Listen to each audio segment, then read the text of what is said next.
The macroeconomic consolidation is taking place. We have made significant progress on the balance of payment side, on the external side, on the reserve side, and um, I can say that we are very much on track to achieve or exceed 35 billion reserve target for this fiscal year, which will be very comfortable level without IMF money. Uh, so if there is anything that comes, it can be an icing on the cake, but we're not counting on that. So external sector, despite headwinds on the export side, we must say that's an area that is a weak point at this point. But thankfully, import prices globally, we have gotten some terms of trade gain because energy prices have come down significantly, and also generally commodity prices are stable or somewhat declining moderately. So that gives us stability in terms of import, and the import volume of import actually has increased, although import payments increased by about 5 to 6% in this year, but volume is much higher than that. Because if you look at petroleum price, for example, the price average decline is about 30%, and that 30% is our gain actually. And it gives us the strength of the balance of payments side that we have. So volume increase is there, significantly volume increased in tonnage as well as in terms of containers. Both measures in Chittagong port indicates a strong growth in volume. So that's the positive side of it. Money market is an area where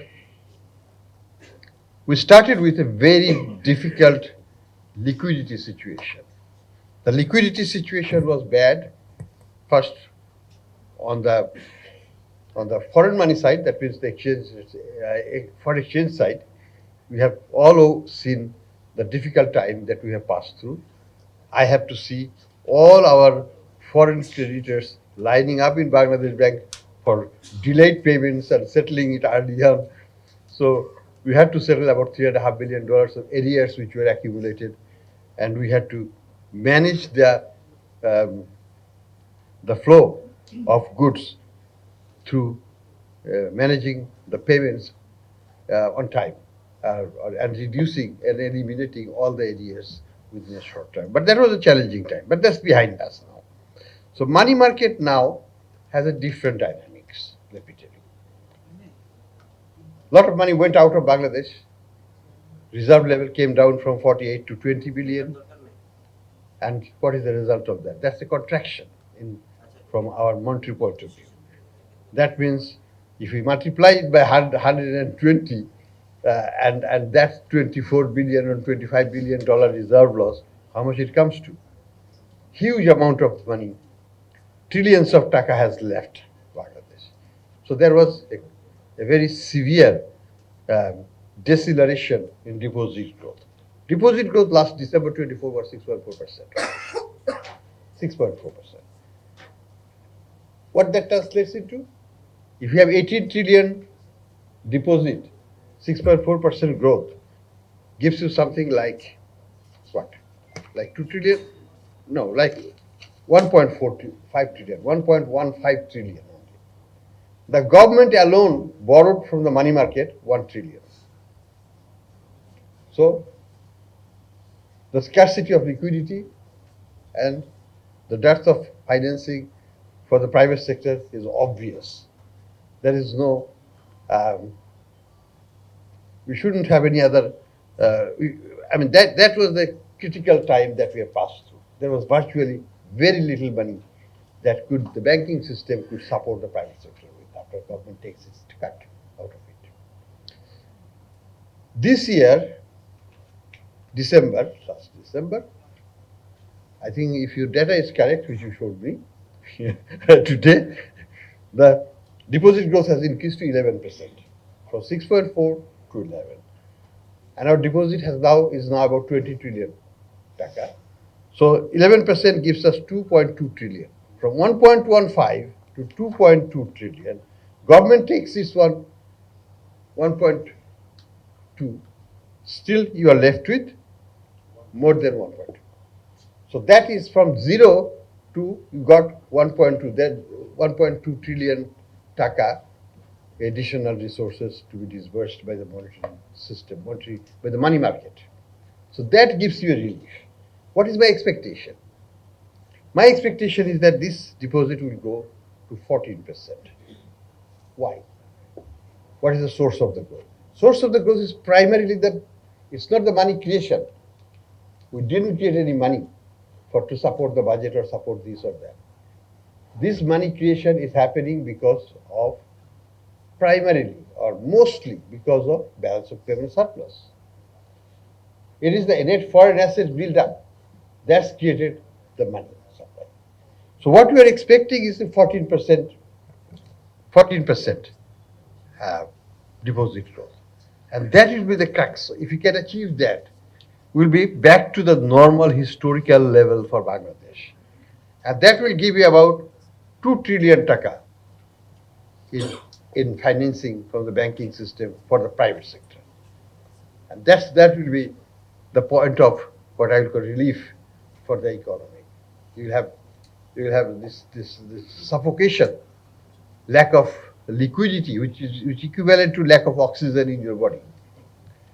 That will go away, and you'll be breathing much more easily. Yes, coupled with that, of course, so that should help bringing down the interest rate as you go on, because banks will be forced to lend. Banks last year was making money, tons of money, very good for business, but they were doing it under the comfort of a comforter, because the government was taking all the money and no risk, no gain. Very well, you can sleep, rest, and have record profit and good dividends and good bonuses for themselves.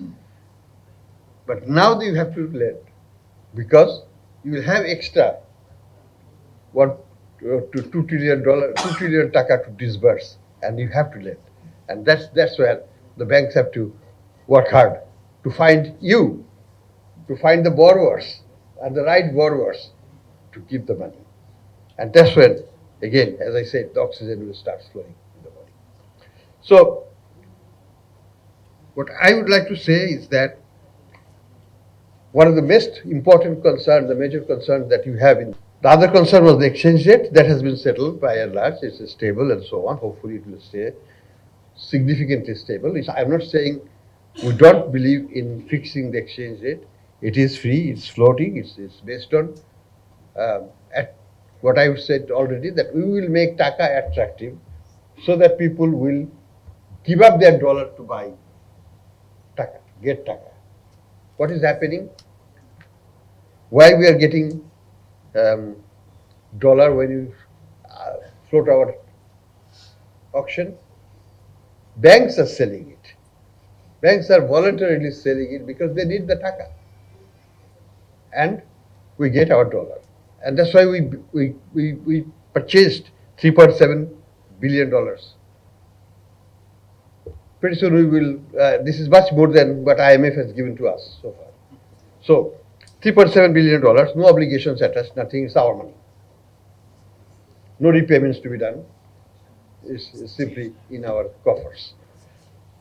With that money also, we injected about 45 billion taka in the market to inject the liquidity, which also helped build up the deposit growth. So this is the circularity, this is the way we are trying to manage the money market condition. And we hope, provided I'm still not happy with the inflation performance. It is still stuck at 8% plus level. I want to bring it down to below 5. So I have to wait for some few more months. It has to happen. But when, I don't know. But how I know? If you can keep the exchange stable, if the world market remains stable, and if our domestic supplies are not interrupted significantly, we should achieve.